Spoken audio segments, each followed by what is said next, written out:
Hi friends, welcome to my channel. இந்த வீடியோவில் front பார்ட்டில் கட் ஷேப் எப்படி பர்ஃபெக்டாக பண்ணிக்கிறதுன்னு பார்க்கலாம். முதல்ல நான் அளவுகளை குறிச்சிக்கிறேன். ஃபர்ஸ்ட் டாட்டோட அளவு 2.5, ரெண்டாவது டாட்டோட அளவும் 2.5 தான் எனக்கு வருது. நீங்கள் அளவு ப்ளவுஸில் வந்து டேப் வச்சு அளந்து இந்த மாதிரி எழுதி வச்சுக்கோங்க. மூணாவது டாட் வந்து 3.25 இருக்குது. இந்த மாதிரி எழுதி வச்சுக்கிட்டிங்கன்னா நீங்கள் டாட் பிடிக்கும் போது உங்களுக்கு ஈஸியாக இருக்கும். இப்போ வந்து நான் ஃபோல்ட் பண்ண மாதிரி இந்த மாதிரி ஃபோல்ட் பண்ணிக்கோங்க. ஒரு 1/4 இன்ச் இந்த மாதிரி விட்டுட்டு பண்ணுங்கள். ஏன்னா நம்ம ஃப்ரண்ட்டோட நெக்கை வந்து ஃபினிஷிங் பண்ணிட்டோம். அதனால ஒரு 1/4 இன்ச் இந்த மாதிரி விட்டுட்டு ஃபோல்ட் பண்ணிக்கோங்க. இதில் வந்து நம்ம அர்க்காட் பண்ணியிருக்கோம். அதை நேராக இந்த மாதிரி அட்ஜஸ்ட் பண்ணிக்கோங்க. பாருங்கள், நம்ம இந்த மாதிரி வச்சுக்கோங்க.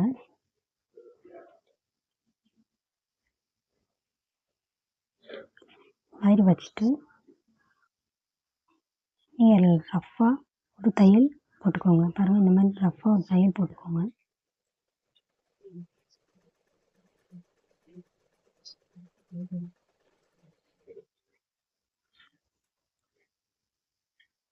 இப்போ நம்ம அதை அளவை குறிச்சிடலாம். எனக்கு ஃபஸ்ட்டு டாட்டு 2.25 வந்துச்சு இல்லையா, அதை வந்து 1/4 இன்ச் இந்த மாதிரி விட்டுட்டு அந்த 2.25 நீங்கள் மார்க் பண்ணிக்கோங்க. அந்த 1/4 இன்ச் எதுக்குன்னா நம்ம பட்டி ஜாயின் பண்ணுறதுக்கு. பாருங்கள், இந்த மாதிரி 2.25 இந்த மாதிரி மார்க் பண்ணி ஸ்ட்ரைட்டாக ஒரு லைன் போட்டுக்கோங்க. இப்போ அதில் நம்ம ஒரு தையல் போட்டுக்கலாம்.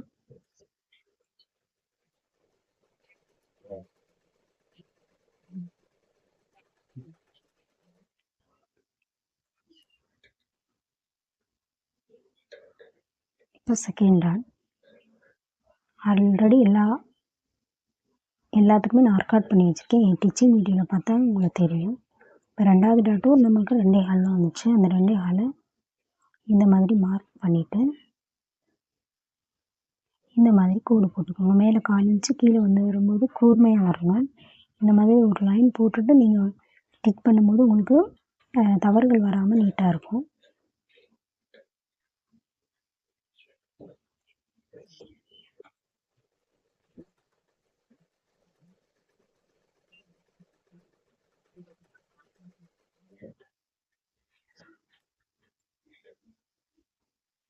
இப்போ மூணாவது டாட்டு அதுவாகவே ஒரு முக்கோணம் மாதிரி பாருங்கள், அந்த ஷேப் வருது. கரெக்டாக அந்த அப்படி வர்றப்போ அவனுக்குள்ளே அந்த மாதிரி பிடிச்சிக்கோங்க. பிடிச்சிட்டு இந்த சைடு பிடிச்சி இந்த மாதிரி நீங்கள் இந்த மாதிரி வச்சுட்டு இதில் நீங்கள் மார்க் பண்ணிக்கோங்க. நம்மளுக்கு மூணாவது டாட் வந்து 3.25 வந்துச்சு. அந்த 3.25 இந்த அளவுக்கு நீங்கள் பிடிச்சிட்டு செகண்ட் டாட் எப்படி நம்ம கோடு போட்டோமோ அதே மாதிரி எதுலேயும் மேலே 1/4 இன்ச் வர மாதிரி கீழே வந்து கூர்மையாக வர மாதிரி இந்த மாதிரி ஸ்ட்ரெயிட்டாக லைன் போட்டு நீங்கள் இப்போ ஸ்டிச் பண்ணுங்கள்.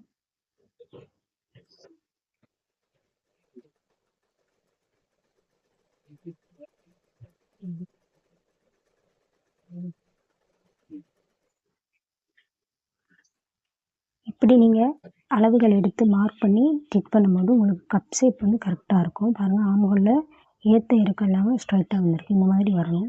இப்படி வந்துச்சுன்னா இப்போ கப் ஷேப் கரெக்டாக இருக்குன்னு அர்த்தம்.